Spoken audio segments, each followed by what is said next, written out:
Hello everyone, welcome back to the KT classes. और आज मैं आपके लिए लेकर आया हूँ फोर्थ चैप्टर का एक बहुत ही important topic, that is the capacitance of a parallel plate capacitor. कल हमने पढ़ा था प्रीवियस लेक्चर में कि एक स्फेरिकल कैपेसिटर का कैपेसिटेंस कितना होता है। कल हमने निकाला था स्फेरिकल कैपेसिटर का capacitance, that is the 4 pi epsilon naught into R. इसके बारे में हमने डिस्कस कर लिया था पूरी तरह से। आज हम करेंगे that is capacitance of a parallel plate capacitor.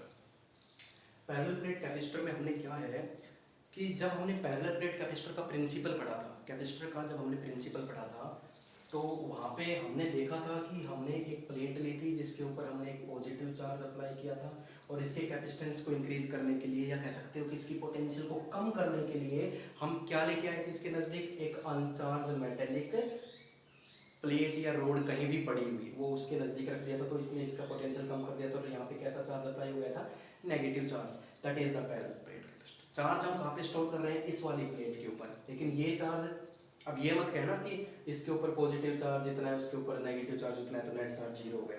Charge हम स्टोर कर रहे हैं इस वाली प्लेट पर।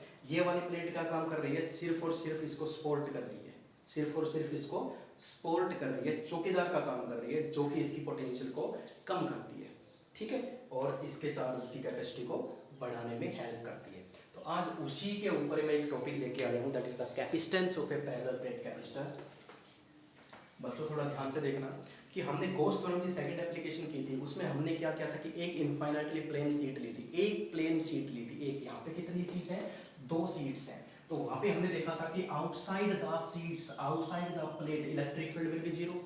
अगर आपको ये नहीं पता कि इलेक्ट्रिक फील्ड जीरो कैसे होती है आउटसाइड द इलेक्ट्रिक फील्ड, तो आप प्रीवियस लेक्चर में प्लेलिस्ट में जाइए, वहाँ पे मेरा वीडियोस देखिए, वहाँ पे आपको समझ में आ जाएगा कि इलेक्ट्रिक फील्ड जीरो क्यों होती है आउटसाइड द प्लेट्स।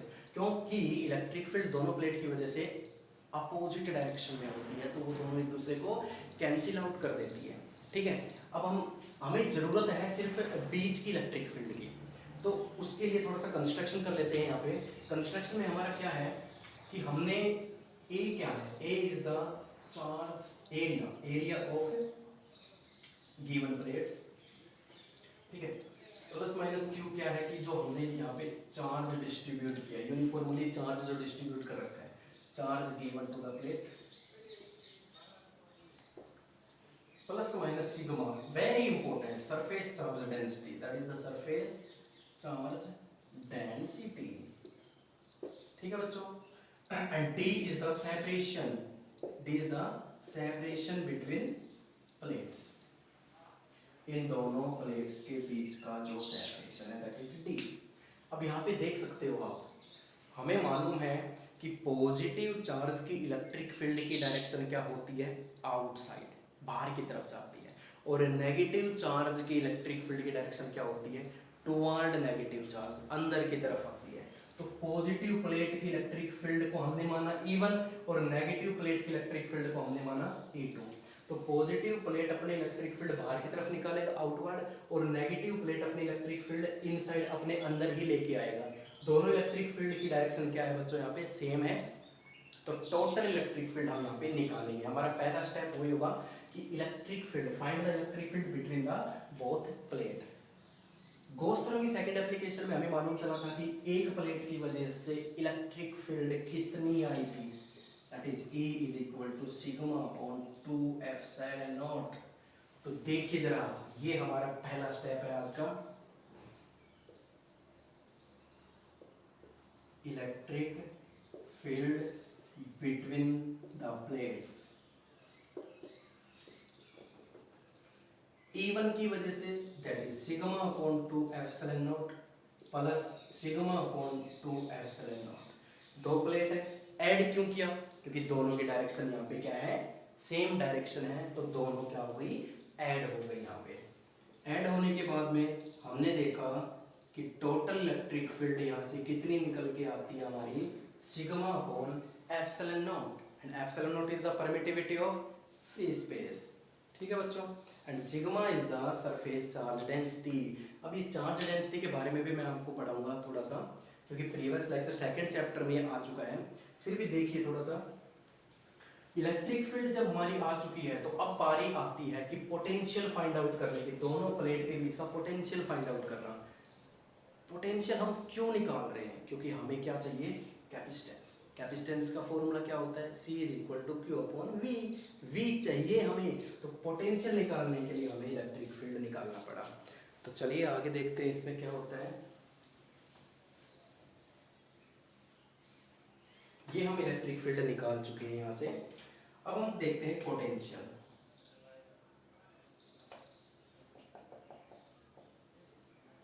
ये फॉर्मूला आपने पढ़ा होगा थर्ड चैप्टर में, V is equal to E into D. D is the separation between the two conductor.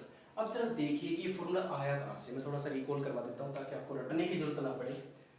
E का फॉर्मूला क्या था? K Q upon R square. V का फॉर्मूला क्या था? K Q upon are. दोनों को जब मैं डिवाइड करूंगा तो क्या निकल के आता है? यहाँ पे ये रिजल्ट निकल के आएगा। क्रॉस मल्टीप्लाई करूंगा तो V is equal to E into R is the distance and here distance is represented by D, so R की जगह क्या आ गया? D आ गया। इसको क्या बोला जाता है? इसको बोला जाता है relation between the electric field and electric potential. Second chapter और थर्ड चैप्टर के बीच में रिलेशन यही फॉर्मूला हमें बताता है। तो अब देखिए जो इलेक्ट्रिक फील्ड हमारे पास आई थी sigma upon epsilon not put in this equation, that is first equation, that is second equation.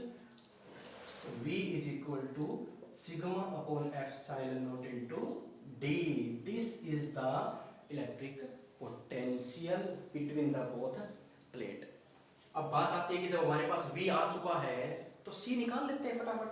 चलिए, that is the third equation. We know that C is equal to Q upon V. Put the value of V here, that Q sigma D epsilon naught ऊपर चला जाएगा। कुछ clear हो गया? अब देखिए जरा, अब मैं आपको बताता हूं कि यहाँ पे जो हमारा लास्ट स्टेप है वो क्या है। हमने चार्ज डिस्ट्रीब्यूशन पढ़े हैं सेकंड चैप्टर में। तीन तरीके से हम चार्ज को डिस्ट्रीब्यूट कर सकते हैं किसी भी ऑब्जेक्ट के ऊपर, that is linear charge density, surface charge density and volume charge density. अगर एक डायमेंशन की कोई भी ऑब्जेक्ट है तो उसको हम बोलेंगे लीनियर चार्ज डेंसिटी, दो डायमेंशन की ऑब्जेक्ट है तो सरफेस चार्ज डेंसिटी, तीन डायमेंशन की है तो volume charge density. Linear charge density को हम लैम्डा से रिप्रेजेंट करते हैं, Q by L, Q by A and Q power. ये देखिए, चार्ज गिवन या charge distribute over conductor per unit length, एक यूनिट लेंथ पे कितना चार्ज हम डिस्ट्रीब्यूट करते हैं वो क्या कहलाता है? Linear charge density. सेम उसी तरीके से कि कोई भी चार्ज डिस्ट्रीब्यूट किया जाता है पर यूनिट एरिया के ऊपर तो उसको हम बोलते हैं सरफेस चार्ज डेंसिटी। तो यहाँ पे देखो टू डायमेंशन है, हमारी जो सीट है, हमारी जो प्लेट है, तो सिग्मा यहाँ देखिए, तो यहाँ से सिग्मा का फॉर्मूला क्या बनता है? Q upon A put here.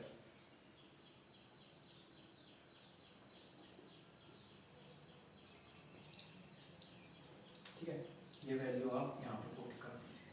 तो C क्या आएगा हमारे पास? Q एप्सिलॉन नॉट सिग्मा की वैल्यू, Q A ऊपर चला जाएगा, that is D, cancel out, C is equal to epsilon naught A by D. This is the final result of capacitance of a parallel plate capacitor. अब बात आती है main result की, factors depending क्या क्या है, क्या कौन कौन से फैक्टर यहाँ पे डिपेंड कर रहे हैं। Number 1, C is directly proportional to A. Number 2, C is directly proportional to epsilon naught, and number 3, C is inversely proportional to the distance between the both plate of conductor. Area जितना बढ़ाएंगे उतना ज़्यादा capacity उसकी बढ़ेगी charge को store करने की।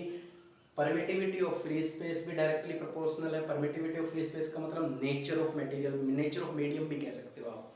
And D is the distance, जैसे जैसे डिस्टेंस कम होता जाएगा कैपेसिटेंस बढ़ता चला जाएगा। तो ये फैक्टर्स थे, ये डेरिवेशंस था। Most important numerical point of view से बहुत ज़्यादा इंपॉर्टेंट है। इसका डेरिवेशन भी 3 मार्क्स में पूछा जाता है, तो आप इसको कीजिए, बहुत ही सिंपल सा है। 3 स्टेप यूज हुए हैं इसमें। देखो, हमें C निकालना है, C का फॉर्मूला होता है Q अपॉन V, V चाहिए। V का फॉर्मूला होता है E इंटू डी, हमें V निकालने के लिए E चाहिए। और E कौन देता है? E हमने दिया था कोस थ्योरम की सेकंड एप्लीकेशन में, हमें इलेक्ट्रिक फील्ड दी थी इनफाइनाइटली प्लेन शीट की, वो उसकी हेल्प से हमने E निकाला, E की वैल्यू पुट करके V निकाला, V की वैल्यू पुट करके हमने C निकाल दिया। सबसे इम्पोर्टेंट जो स्टेप था वो है चार्ज डेंसिटी का इसमें यूज होता है। ठीक है, अगर किसी को कंटिन्यूस चार्ज डिस्ट्रीब्यूशन का टॉपिक समझना है तो प्रीवियस लेक्चर को प्लेलिस्ट में जाके फॉलो कीजिए, सब्सक्राइब कीजिए चैनल को। सारी प्लेलिस्ट की एक एक करके सीरियल वाइज आप उसको सभी टॉपिक्स पे डीपली स्टडी कीजिए, पढ़िए उनको। आई होप समझ में आया होगा आज का टॉपिक। ठीक है, कल हम लेके आएंगे एक और बेहतरीन टॉपिक इससे related. Thank you so much.